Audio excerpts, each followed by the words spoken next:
toujours été juste. Grâce à cette position de non-alignement. Tebboune qui dit Tebboune, il a créé une autre forme. C'est le multi-alignement. D'ailleurs, il y a des dirigeants algériens, ils disent à la presse occidentale, ils battent le Figaro, la presse allemande, la presse occidentale, une nouvelle théorie, c'est le multi-alignement. Tebboune, maintenant, il ne veut plus que l'Algérie reste non alignée. Il veut que l'Algérie s'aligne.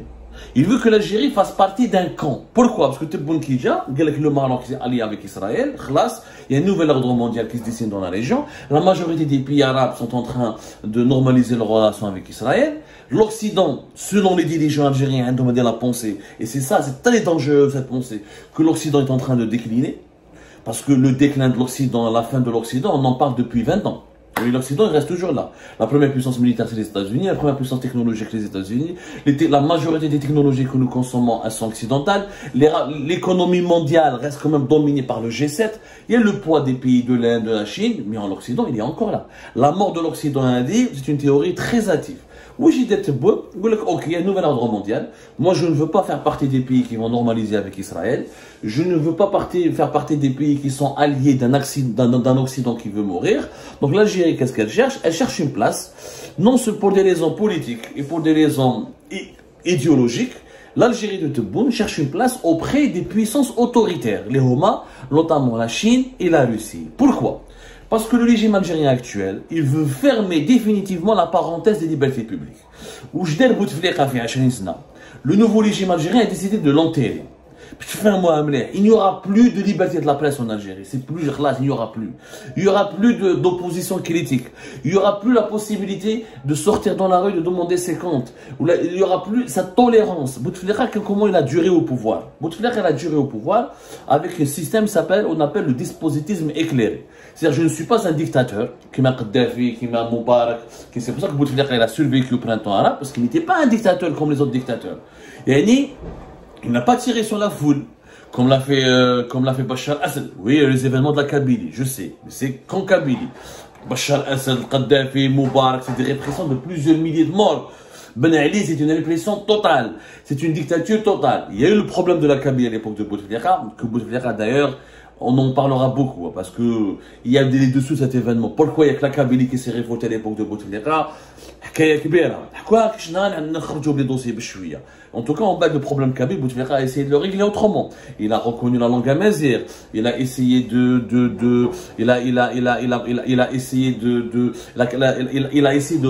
donner une grande partie. Il a essayé de réhabiliter la culture ancestrale berbère. Ça veut pas dire que après Bouteflika, on a beaucoup voulu la Kabylie. Bouteflika et la Kabylie, c'est une autre émission.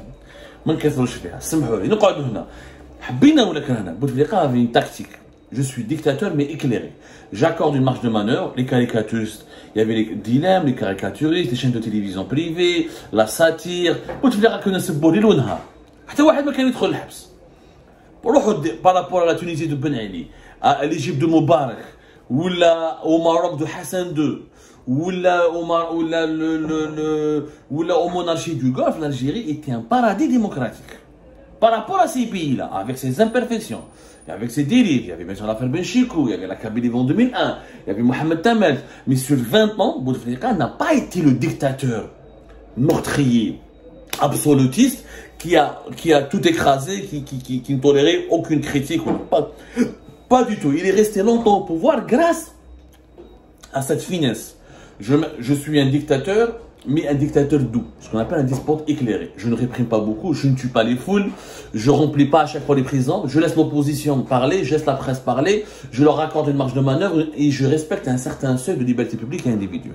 D'ailleurs, c'est grâce à ce seuil de liberté publique et individuelle que le Hirak a pu éclater.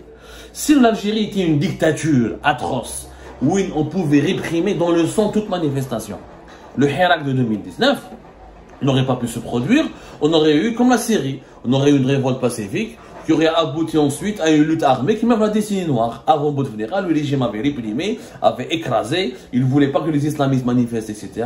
Les islamistes se sont radicalisés, ils étaient dans une culture, dans un rapport ils ont établi un rapport de force, ça a abouti à une confrontation armée.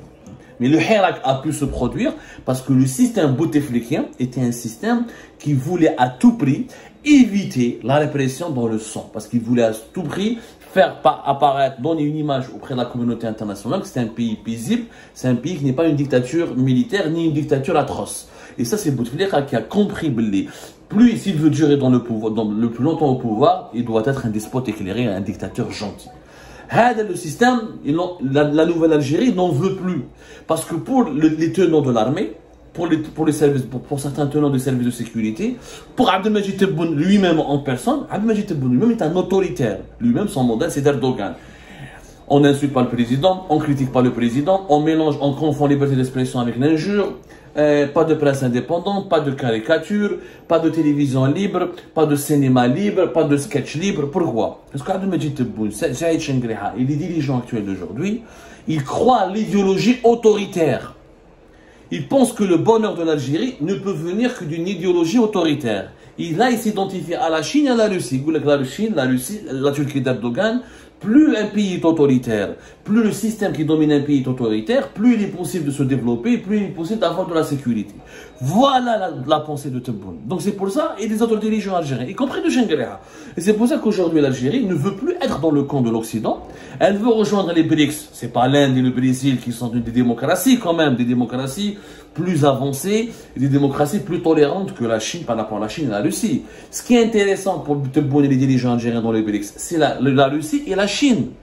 C'est la Russie et la Chine. Ils veulent avoir une place aux côtés des pays, des puissances autoritaires, parce que, le nouveau régime algérien, ce n'est pas le régime Bouteflika. Il sait très bien qu'il ne se fera jamais accepter par l'Occident, parce que l'Occident n'acceptera pas de travailler avec un régime trop brutal qui emprisonne tout le temps, qui réprime tout le temps, qui persécute tout le temps.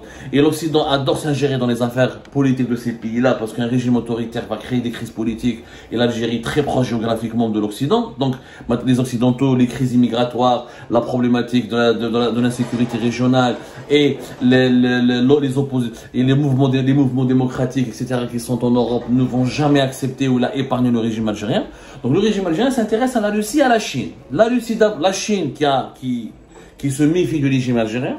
La Chine, elle avait une très bonne relation avec Bouteflika. Pourquoi? Parce que Bouteflika en personne était très apprécié en Chine. C'est plus que la Chine a misé plus sur Bouteflika que sur l'Algérie. Parce que Bouteflika, il a beaucoup œuvré dans les années 71 pour le retour de la Chine au sein de l'Organisation des Nations Unies de sécurité, au sein de l'Organisation des Nations Unies, notamment au sein du Conseil de sécurité de l'ONU. Donc la Chine, elle a gardé une très bonne image de leader qui était Bouteflika. Et Bouteflika a parié sur la Chine parce qu'il a compris dès le départ, Bouteflika depuis les années 70, qu'il fait la Chine sera le prochain géant et sera la puissance qui va contrebalancer ou là qui va partager le pouvoir dans ce monde avec l'Occident, notamment avec les États-Unis d'Amérique. Donc c'est pour ça qu'il a diversifié rapidement les rapports économiques avec la Chine. Mais Bouteflika, il a misé sur le modèle économique chinois. Mais il n'a jamais misé sur le modèle autoritaire, parce qu'il sait très bien que l'autoritarisme à la chinoise, il est inapplicable en Algérie, vu la proximité de l'Algérie avec l'Occident, vu la nature sociologique de la société algérienne, vu le caractère de la société algérienne, vu la personnalité collective des Algériens qui sont assoiffés de liberté, qui aiment la liberté et qui aiment vivre sans qu'on leur dicte, qui sont nés libres, qui veulent vivre librement. Sauf que Tebboune n'applique pas cette citation dans son propre pays, puisqu'il emprisonne lui-même les opposants et les journalistes et tous les Algériens qui ne sont pas d'accord avec lui. Donc, la Chine, elle se méfie du système Tebboune. Elle se méfie de lui parce qu'elle ne le connaît pas.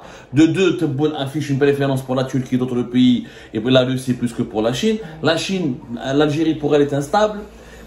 S'il n'y a pas d'instabilité, elle ne met pas son argent. La Chine, ce qu'elle intéresse, ce n'est pas la politique. Ce qu'elle intéresse, c'est le business.